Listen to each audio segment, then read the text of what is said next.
manger moins pour avoir plus d'énergie, être en meilleure forme, meilleure santé et mieux gérer ton poids. Ça te paraît fou, non? Pourtant, c'est ce que promet le jeûne intermittent et c'est ce qu'on va voir dans cette vidéo. Tout d'abord, qu'est-ce que le jeûne intermittent? Eh bien, c'est d'alterner des périodes où tu manges et des périodes où tu ne manges pas. Le plus connu est de sauter le petit déjeuner, ce que je pratique personnellement.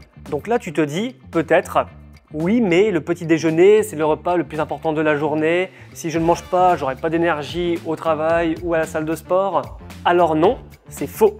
Ton corps a la capacité de stocker de l'énergie. Alors oui, c'est vrai que les premières semaines, la faim risque de se faire ressentir et le manque d'énergie peut se faire ressentir également, mais il faut simplement réhabituer ton corps à utiliser ses réserves d'énergie. Et il convient également de faire attention à ce que tu manges lors des repas. Concernant la faim, tu peux utiliser différentes astuces. Si par exemple tu sautes le petit déjeuner, eh bien tu peux par exemple boire du thé ou boire un café. Ça va calmer ta faim. Boire de l'eau gazeuse, ça fonctionne également. Le jeûne intermittent est connu pour faire perdre du poids. Alors oui, c'est vrai que sauter un repas permet d'éviter de manger trop de calories sur les 2 repas restants et ainsi ça te fait perdre un petit peu de poids car ça fait baisser ton total calorique de la journée que tu auras consommé. Mais il convient d'adopter le jeûne intermittent comme un style de vie et non comme une méthode temporaire pour perdre du poids. Car si tu arrêtes de pratiquer ton jeûne intermittent à un moment donné, eh ben, tu vas forcément réintroduire des calories et donc tu vas nécessairement reprendre du poids. On va dire majoritairement des cas. Mais tu le vois venir, l'avantage principal, personnellement l'intérêt que je trouve au jeûne intermittent, c'est qu'il permet de pouvoir vraiment se faire plaisir sur les 2 repas restants de la journée. Si de base tu sautes le 3e repas, par exemple dans mon cas. En effet, je ne mange pas le matin, mon premier repas est donc vers 13h ou 14h.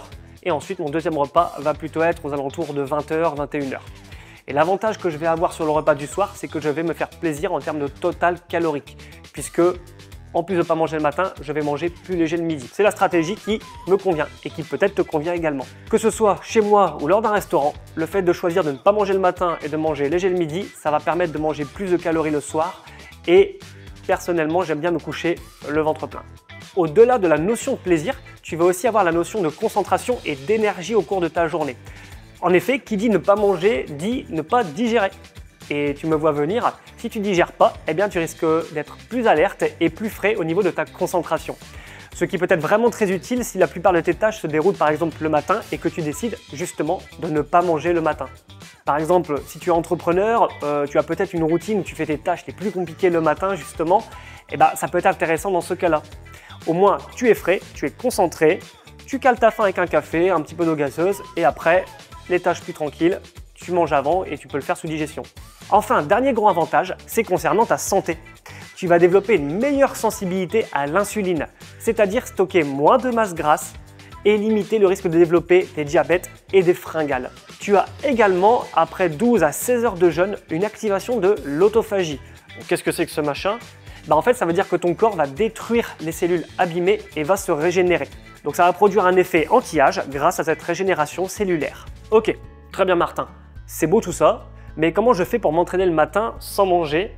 Je vois que je ne vais pas avoir d'énergie. Eh bien, en réalité, c'est même d'ailleurs le moment où personnellement, je m'entraîne. Donc je vais t'expliquer pourquoi. Par exemple, dans mon cas, je ne m'entraîne pas le matin, mais la veille, le soir, j'ai fait de bonnes réserves car j'ai fait un repas copieux. Donc j'ai des bonnes réserves en énergie, ce qui me permet du coup, à l'entraînement en matinée, d'avoir de l'énergie, de ne pas avoir faim.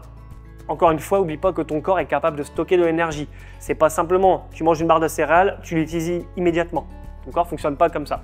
Je comprends cependant vraiment que tu puisses te dire que tu vas avoir faim et que tu ne vas pas réussir à tenir sans manger pendant ton jeûne. Donc je te rassure tout de suite, il faut s'accrocher un petit peu sur les 2 premières semaines. Il y a un temps d'adaptation. Ton corps aura été habitué à manger le matin depuis X années. Et oui, du jour au lendemain, tu vas l'en priver. Tout changement, en fait, ton corps va devoir s'adapter un petit peu. On ressent quand même la diminution de la faim après 1 à 2 semaines. Et puis, comme je te l'ai dit, il y a des méthodes coupe-faim. On en reparle. Boire des choses qui remplissent un peu l'estomac ou qui calent la faim, comme du café, du thé ou de l'eau gazeuse, ça fonctionne bien. Et toi, tu pratiques déjà ou tu comptes pratiquer le jeûne intermittent? Dis-le moi en commentaire. Cela m'intéresse de connaître ton retour et peut-être que ça intéressera également d'autres personnes qui hésitent à sauter le pas. On se dit à très vite pour une prochaine vidéo. Salut!